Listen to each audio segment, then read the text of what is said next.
It's a huge mistake in basketball. It can be the difference between literally ruining your game or seeing instant improvements, getting much more out of every single workout you do, every time you work on a move, making it more effective, making your shooting more effective, etc. And this is in response to some of the comments I get on YouTube, but also something I see in person with players I work with. Here's the huge mistake. I'm not like a team coach, right? So it's not up to me to decide how much playing time you get. Your coach on your team, if you're not playing good, they're not gonna play you, right? Me as your skills trainer, it's my job to make sure you're getting better so you can get more playing time. The comments I get sometimes on YouTube, I see players not paying attention in person, and sometimes on YouTube, people will be like, your videos are too long. Man, you are missing out. The people that think the videos are too long are the ones that are missing out the most. And here's why. The reason some of my videos are long is because I go over like details that you need to make sure you're putting in place. And a lot of players just want you to kind of like, okay, just show me the move.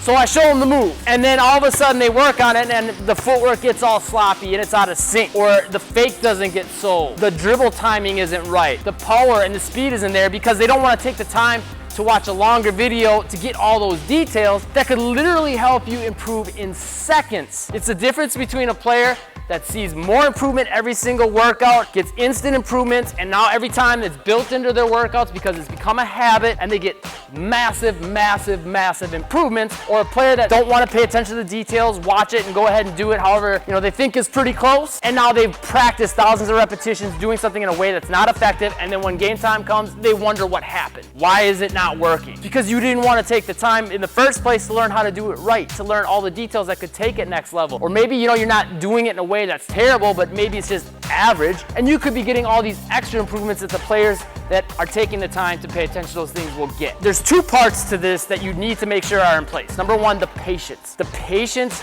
to listen to those details, to focus on those details, and then the patience to apply them and make sure you're doing them right. Sometimes doing things the right way and the better way isn't as easy from the get-go. Sometimes it takes a little bit longer to get it down, probably because you practiced a lot of repetitions doing it in a way that's not as effective. But then on top of that, there's not just the patience, you have to look at those tiny details. It's not enough to just take a lot of time to watch a video. You gotta look at the details in the video and make sure you're applying all of them. And this isn't just for videos, this is if you work out with me in person. I am big on details. Anyone that's ever worked out with me will tell you that. And the reason is because I want to make sure that the player gets as much improvement as possible, as quickly as possible. And going forward, they can get those improvements every single time they practice. I will literally look head to toe at everything a player is doing. What are their eyes doing? What's the basketball doing? What's their foot doing? What is the angle of their foot? How are they positioning their arms? Do they have a high ball and hand time? What does their stance look like? Literally head to toe, I'm going to look at everything. And if I see one little thing I can help a player improve on, I'm going to give them that tip because it's going to help them improve. But on YouTube, I can't really do that. I can't give you those cues. It's up to you to watch the videos and pick out all those details and be happy I'm giving you a longer video that's trying to help you out some more. The other part, you've got to have some patience to slow down